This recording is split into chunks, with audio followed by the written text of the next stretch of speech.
Well, hello. Another conversation, a conversation to create the future. And this is season 2, episode 22. Yeah, still counting. It will be a long season 2. So I'm today with my good friend Benj Street, the innovator, and my name is Arjan Visser. And we just invite you to join the conversation live by just leaving your comments, interact with us through YouTube, LinkedIn, Facebook, or afterwards by just reaching out through these channels. And Bench, thank you for your time again.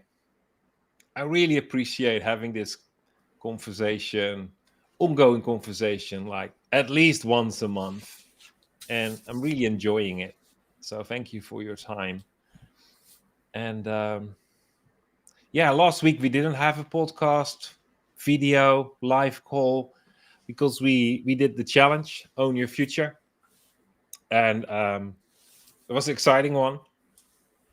And in the back of my head, I was already going like, yeah, this is actually not just only about ownership for your future perspective, but actually it's such a key lesson in innovations, being an innovator, that you own your future and start to live from the inside out. And so I was just thinking, like, what do you think? What is that hook as an innovator? How do you live inside out? What is mandatory? What is interesting to talk about? It's funny. Thank you for having me on here. I'm really, I think for me the honor is both directional. I love these conversations and space to process and to explore where we could go and what impact we could have, and hopefully inspire some other people along the way. Inside out, really, just those words jumped out at me because it's something that people have observed and said to me a number of times, that the expression, wear your heart on your sleeve. I think generally what you see is what you get with me. Now, whether that is necessary to be an innovator, I don't know. But what I do know is that whoever I meet and wherever I meet them, I always want them to know the real me. Um, and I think creativity is part of our absolute most core identity. At least that's how I see it. And so for me, it's about not discovering that I am creative, because I know that I am creative and I know that everybody is creative, but it's about finding the way that I am creative, that's different to the ways that other people are creative. And so to me, inside out and living from the inside out is knowing that identity piece and bringing it out through who I am in ways that have an impact on people around me, and on the world around me. So, I'm not, well, I can't write music. I'm never going to be that kind of creative person. Well, I might be, but it doesn't feel like it at the moment where I am in life and where I'm sitting. But give me a business problem or a commercial situation, and I know that my creativity will just flow, and I'll get excited and I'll want to explore and understand and see the big picture, and all of those kind of things. It'll come out, it'll just come flowing out of me. I can't stop it. If somebody describes and puts me in that situation like that, or I come across it. Does that make sense? I think so. Yes. Yeah. I just dropped the question like, how do you live inside out? And so I think you survived the question, definitely. Um, and absolutely, like that. I think it's a core belief for me everyone is creative. And creativity, we tend to say in our household, our business, creativity is an expression of identity, which means we have to really look beyond the artistic side, the artistic expression, saying that that is creativity, but having a unique value adding solution to a problem is equally creative, as long as it flows from the inside out. And we say that, and during last week's Future Challenge, I really had to go actually beyond my own notes to just bring that more clear to the people that participated. I really believe that our spiritual intelligence, maybe for many a new topic, we know just our intellect, we know our emotional intelligence. Just a small reference. Outside in is actually that based on the circumstances, we start finding out how we feel, react to it, and then we adjust our belief system, our what I call spiritual intelligence. But our spiritual intelligence actually is more is filled, is stirred by our source of life, our inner voice. So actually, we create a conflict because the spiritual intelligence talks about what we believe in what we have hope for, things we have not yet seen, what we dream of, foresight, and all those extensions. So then, when the outside world starts to influence our belief system, and our inside world is actually normally taking that role, we have this internal conflict. So I believe a maturity result of a lifelong learning is that we make our spiritual intelligence leading over our emotional intelligence, so that our emotions overflow out of this emotional intelligence. And by that, we create a world, or be the first one to see the world demonstrate something new. Yeah. Going fast forward or circle back to the topic of today, innovation inside out. I believe that if we can feel, or now, before feeling, you see how easy it is to confuse those things. If we can sense what we believe for and adjust our feelings, and then by that connect it to people who have a real issue and bring a creative solution that adds value, just to throw out everything in, in 2 sentences, um, I think we really can grow in being an innovator, and Yeah. be authentic, and add something real to the table that no one else can actually compete with, because it's born in those unique core beliefs that your belief system have. So this ability to see solutions where no one sees them, to bring restoration. Actually, like if you fix a real problem, you actually heal the whole context of that problem. So if you, and we all have that ability, well, if we can connect that to who we are and who we will become, there is this superpower coming from the inside out. I think it's a slight digression from the pure innovation thing, but for me, it's one of the quotes, and it's a quote by a guy who was from Scotland, where I was born. You mean Braveheart? No, I mean Eric Liddell in Chariots of Fire, and he That was he the was this, runner, wasn't it? yeah, he was the runner guy, and he was an incredible guy, and he pushed through and pushed. Okay, he didn't win the race. He got beaten by somebody right at the last minute, but his whole life was about really his identity and expressing it through his running, and creativity. But he has this famous quote that he says, which was, God made me fast, and when I run I feel his pleasure.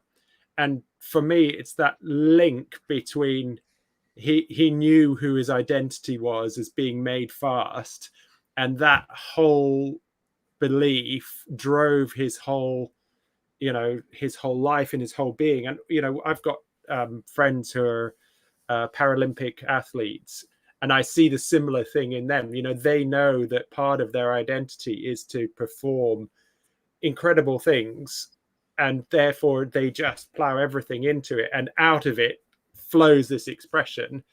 But it's linked to, I think, that feelings, maybe not the right word, but knowing, like the feeling comes from it and from living in that flow of being your true self. Yeah. Sorry. No, I think a perfect example, because we could think of innovator as a position, a job title, and before we know it, we isolate it to a position of entitlement. Yeah. Because, well, I'm the innovator, I'm head of innovation, those kind of things.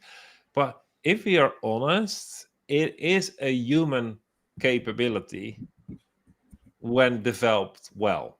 Yeah. Well, and I think the flip side of the entitlement is the tendency for people to want to outsource or go, well, I'm not the innovator. That person over there is the innovator. They do it, and I don't. You have the two extremes, which neither are right, I don't think. And then when we are there, then we say, well, I don't have the title, so we start to actually distract ourselves. We start to believe that it's not who you are because you don't have the title. And then we start doing what we call self-censorship. Excuses. Which is together with the other person doing the self-promotion, we end up in a very unhealthy, fear-based state. Yeah. Instead of a safe space, a freedom mindset where we actually can contribute what we carry. Yeah. And if there's one thing I want to just give to people, is that you are an innovator. And it's a lifelong journey to master that skill, like it is for everyone. And it comes from the inside out. So start paying attention to your crazy thoughts. Yeah. Because they might lead to a breakthrough solution that only you could give by your unique brain connections, based on your unique identity and your ability to listen actually to the inside. Yeah. And your unique relationships, your unique way of communicating, relating, that whole unique package that's you.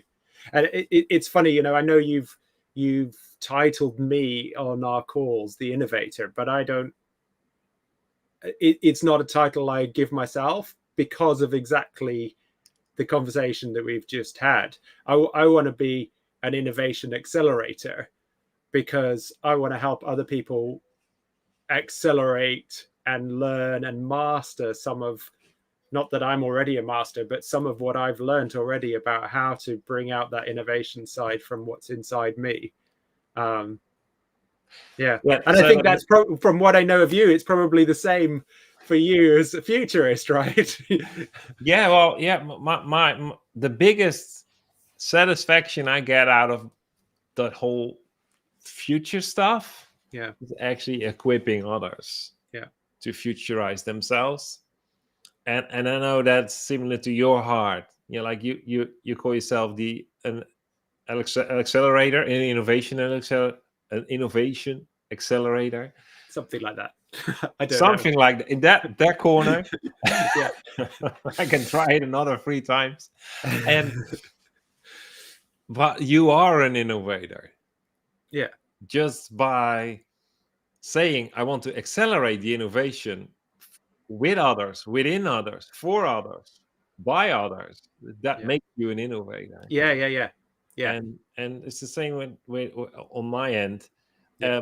But it's good. Like today, I was just cleaning up some photos that I just collected over the year, and I just saw somewhat from a big name in the coaching world, and he says actually that the whole purpose of being a leader is not to create more followers, but is to create leaders. Yeah. And I thought that's not a cliche. It's actually a really deep thing. Like saying with and I always go back to family constructions because I think they're the most natural way how healthy relationships should work. Like I'm not raising my sons to be perfect children. I'm raising them to become fathers. Yeah. And that's so natural. So innovators are there to create innovators. And having said already, innovation is the core of being human. So we should not declassify ourselves. And we should just try to find hooks to give more expression to our personal identity. And then innovation will, I will nearly say, it's a guarantee. It will just naturally flow. Yeah. I think like with a lot of things though, there's an element that, yes, you know, I believe that everybody is born to be a leader. I believe that everybody's born to be an innovator, but there has to be an intentionality to mastering it. Like, you know, I think I like to think of things in maturity and in immaturity, you know, so you're born with leadership in immaturity. And as I look around, I see a lot of people exercising leadership in immaturity and even innovation in immaturity, really, or creativity in immaturity. And people don't actively make a decision to invest proactively in mastering those skills, of keeping them top of mind, of, you know, working on yourself to bring it out, to really work out what is, maybe you'll never actually get there, but to be on a journey of discovering what is my creativity and how does it express and where does it best fit, and, you know, to always be on that exploration journey of innovation, discovery about myself, as much as wanting to bring it out in other people. So I think that, you know, that's one of the things that I would want to give to people is, you know, it doesn't come naturally, but it will flow naturally when you invest in it, if that makes sense. Yes, it does. Yeah, well, actually, how it resonates with me. So I don't know if that's what you were saying, but well, that's part of being a futurist. I always extract language and start to understand what I'm thinking myself. So just checking if I hear you right. It's like we're all born as a leader, as a creative, as a pioneer, Yeah. as someone who flourishes in freedom, as someone who learns by watching others. Like we all have those abilities, and the mix will make one, I would say, dominant, and not, and that's I'm doubting if it's dominant or number one, and actually both have a negative connotation as well. But I mean it in a positive one. Like one is leading over all the others, but all need to have a level of maturity. Like you cannot be an amazing innovator and lack development of your leadership style, your leadership skills, your pioneering, because then you're just really, well, Yeah. it's not a healthy place to be. I don't want to even give it a name what it is. It's not a healthy place because life is complex, Yeah. It's beyond complicated. It's complex. We function in the context of relationship with others. We have our spiritual, our emotional, and our physical life that all want to align on the inside and have an expression on the outside. So we cannot say, I'm this. So that's actually my identity is expressed through my creativity. But I think it's the weakness of putting labels on things, though, isn't it? I think, it's helpful sometimes to put labels on aspects of character and personality because it helps you understand it. But when the label's got to serve us, not us serve the label, or then you get into the kind of titled entitlement thing. I think, like, how I view it is, we're all just completely unique mix, and there are so many variables in the possibility of character and personality and identity, from our kind of hardware and the software of our upbringing, however you want to describe it, that, I think it's a fluid, always changing thing as well. It's not fixed, and there'll be times and seasons when, you'll be doing stuff which really feels kind of real. Right? I'm really innovating and doing crazy stuff. And there'll be other times when you might feel that you're doing more, it really feels like I'm doing some leadership stuff, but that doesn't mean you won't be innovative then, and doesn't mean that when you're innovating you won't lead. It's a melting pot, and at any point in time you're some combination of all the elements that we can describe each of the points, but you're not that. You're the combination of it all. And I think that is actually quite an important thing, because we both say everyone is a leader, everyone is creative. And actually what we say, it is the software. So we are born with the hardware, having the abilities, having the gifts, but it's how our lifetime evolves, what we develop as a skill. And I believe it's really important to develop yourself in the direction with the talents you're born with, because if you're not developing those skills but other skills, then you're just putting yourself up for a place of no well-being, burnout, because you're very good in things that don't give you any joy. That sounds not like the best place. On the other hand, we should not step in this trap that it's who I am because I'm born like that, because that's entitlement. And we said a couple of weeks ago, we will stop being politically correct. We live in a I never time. started. We live in a time where actually we introduce assumptions as facts, and we ask everyone around us to accept it and comply to it. And so we tend to say, like, I'm a born leader. Well, yes, everyone is. Or no, you're not specially born as a leader. That was not hardware. It's how you developed yourself. It's that software, which is the place you're born. It's the place you grow up. It's the place where you are today. It's your intentionality, and it's your circumstances. I completely agree. I mean, the whole hardware software analogy just got me thinking. I think sometimes, well, there's a couple of reflections on that whole analogy, and apologies if I take it too far, but I think sometimes when you are the hardware, it's difficult to be aware. You have to be really intentional to think about the software that you're running on your hardware. And sometimes you need a group of people around you who can reflect back honestly what the software is running and what impact it's doing.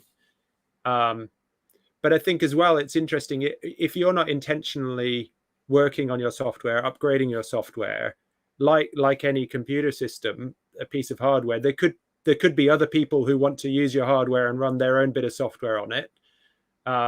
whether through upbringing or external stuff going on.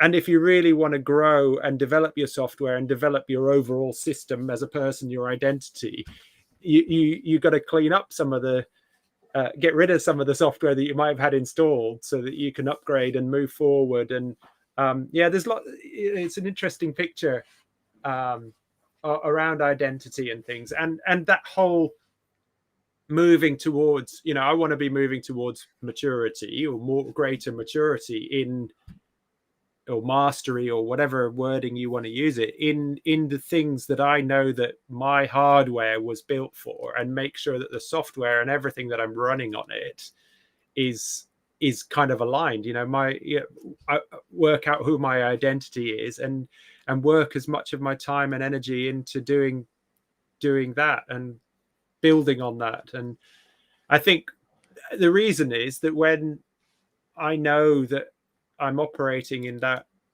space, it's different, and I know that I'm having more of an impact. You feel it. You feel like you're in flow, and it's interesting. Yeah, and it is that level of maturity that actually from a young age on till the end, we need to grow, and we need to stay in the lead.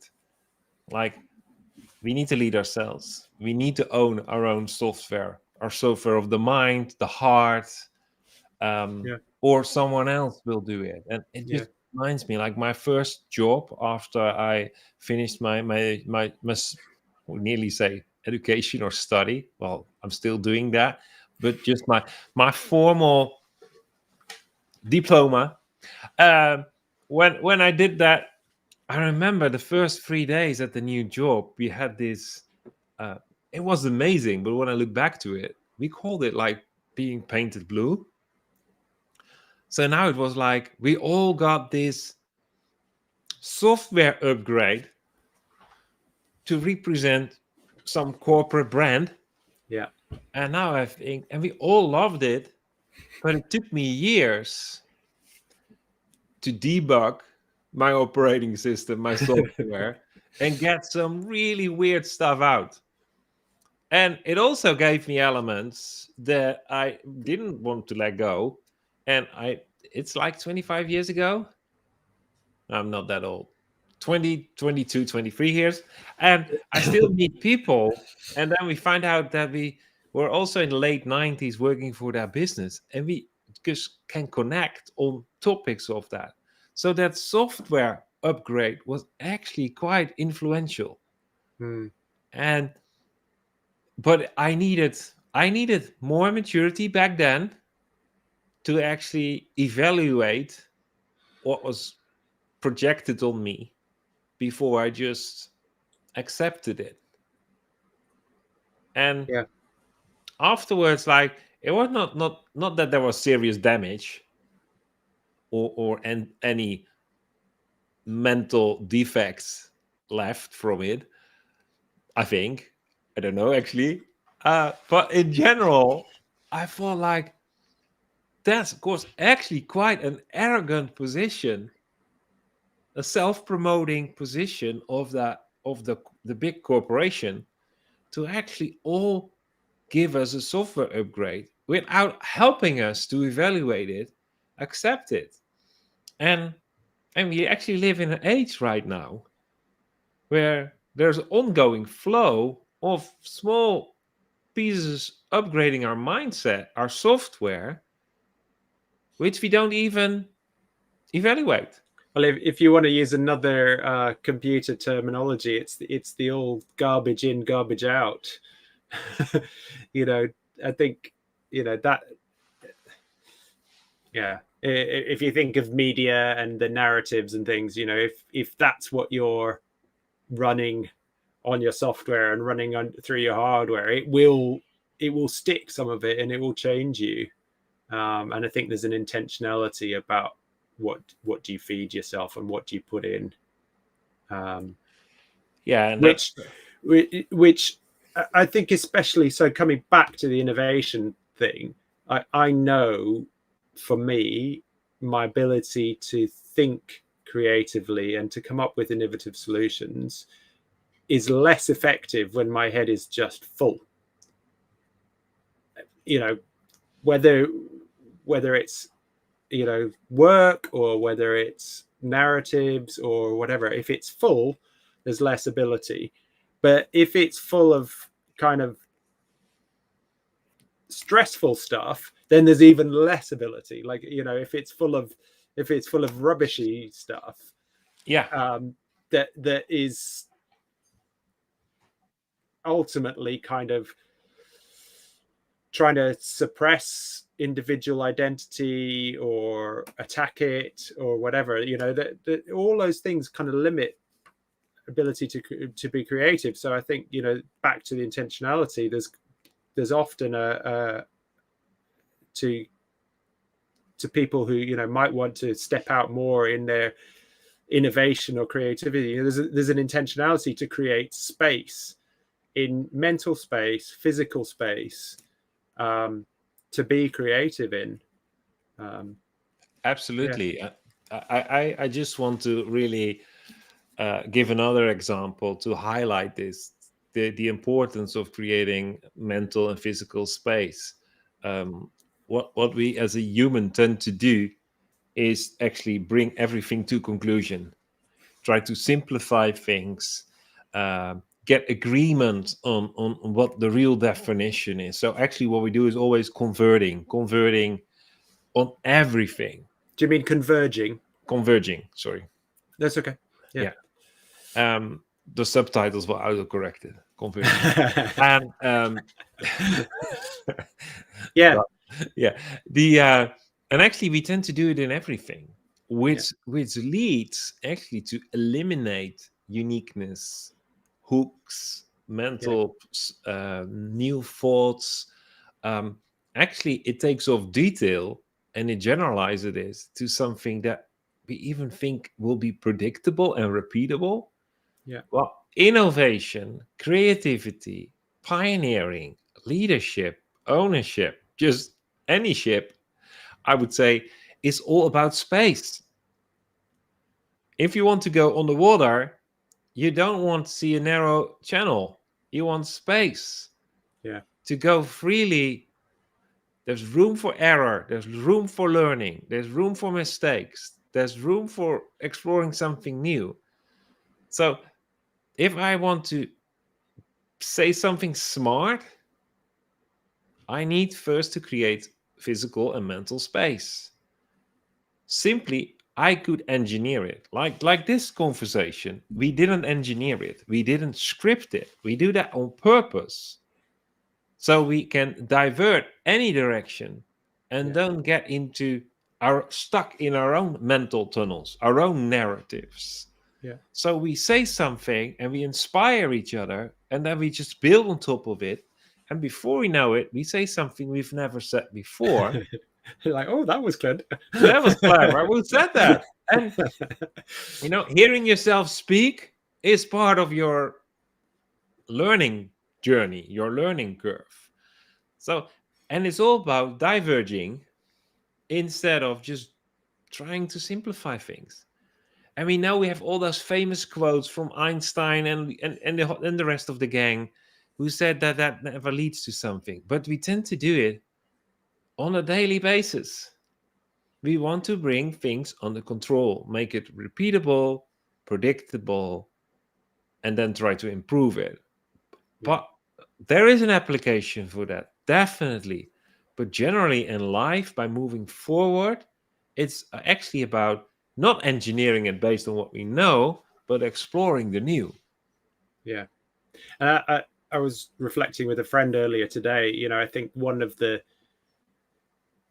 problems, society-wide problems that we have at the moment, is the media and the government narrative has focused so much on that convergent thinking, because to create literally a binary scenario in so many situations, over the even recent history, the last 5 years in the UK, so many binary kind of decision making things, and then put it out to the public and get them to vote on it if you want to, but life's not binary at all. And the when things are so dumbed down to a black or white, a red pill or blue pill, whatever the two sides are,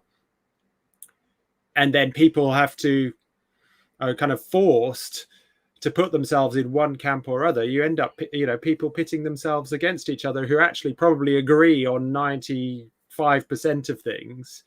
And in my view, it's a tool for manipulation and control ultimately, because it creates chaos, and then in that chaos, then people trying to manage and control out of it, rather than exploring situations, discussing what's going on, innovating creatively, and looking at the big picture of things rather than just in their singularities, and in that convergent mindset. Sorry, that was a bit of a divergent conversation there, but... Yeah, well, I absolutely agree. Like, any form of singularity means we leave out 8+ billion people, their creative input. So, and everything, I totally agree. We live in an age where we have to really fight for being divergent, mentally fight, because everything around us, all the external voices, they scream red pill, blue pill. They polarize. And then we start to look at like the social, economic input of the age and the change of age. It is, if there are things scripted, these things are scripted. So we agree 99% on things, and we still start to stop seeing each other based on that 1%. Yeah. The fear levels, like it is just crazy. And it's so close by now. We are so afraid of each other. Yeah. Over the last 18 months, we started to just, I would not say change behavior. We just lost normal behavior simply for the 1%. We all want to be free thinkers. Well, let's start with thinking positively, creatively about yourself, and then start sharing it, and don't be politically correct. It is not bad to go against the flow. Yeah. You need some courage, but creativity and courage, could be twin brothers. You need to swim upstream if you want to find the source of things, if you want to gain authority, authenticity. Going with the flow maybe looks easy, but just take any river and just look what is at the end of the stream. It's all junk. The downstream is not the healthy place with the fresh water. Just look at the fish. They want to go upstream. So I think it's time for us to unlock ourselves and give us permission and be intentional about what we find important, even when that's not as comfortable. Well, this becomes quite interesting, diverting conversation. So just to be mindful of people, the time, and stay in the boundaries. What is a conversation? I think we have a lot of hooks for another conversation soon, Benj. Yeah, I'd like that. And I know we only spoke briefly about this, but if there's people listening who are interested in this conversation, who don't just want to sit and listen, who want to kind of jump in and take part in the conversation, well, you've got the comments and things like that, but also reach out to us. Like, we'd love to have a wider conversation with more people, because I love seeing the creativity and innovation in other people and hearing it and seeing that come. So yeah, just reach out. people if you're impacted by this in any way, or if you've got questions. Yeah. If you've got questions, start by asking them. And final point, join the mastermind. Yeah, just end with the sales part. No, definitely. Join the mastermind. Like to Every Friday. Every Friday, 9 a.m. Central European time, 9 a.m. Central American time.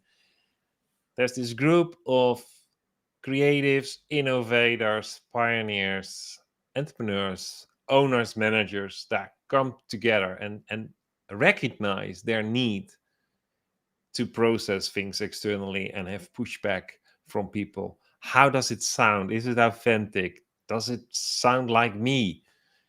Helping each other to find out who we can become, and finding language to give expression to that. And it is the safe place to grow in all these skills without being afraid that you could confuse your inner circle. So this is a safe inner circle to really start working on your personal development. So try it out for free. Be a guest of one of the sessions. Just use the link businessrevivalists.com/mastermind, and you're more than welcome to join the group and experience what it is for being celebrated for who you are. Yeah, it'll change your life. Yes. So having said that, I think this is a good point to end this conversation, to continue it in many spots. So and go and have dinner. Yeah, and your end of the world is dinner time. It smells good. It smells good. Yeah, that's the sense we still miss online. But maybe in other cases, it's good that it lacks. So take care, and thank you for your time, Benj, and thank you for all others to listen and communicate with us. So take care. See you soon. Next week, another conversation to create the future. Thank you.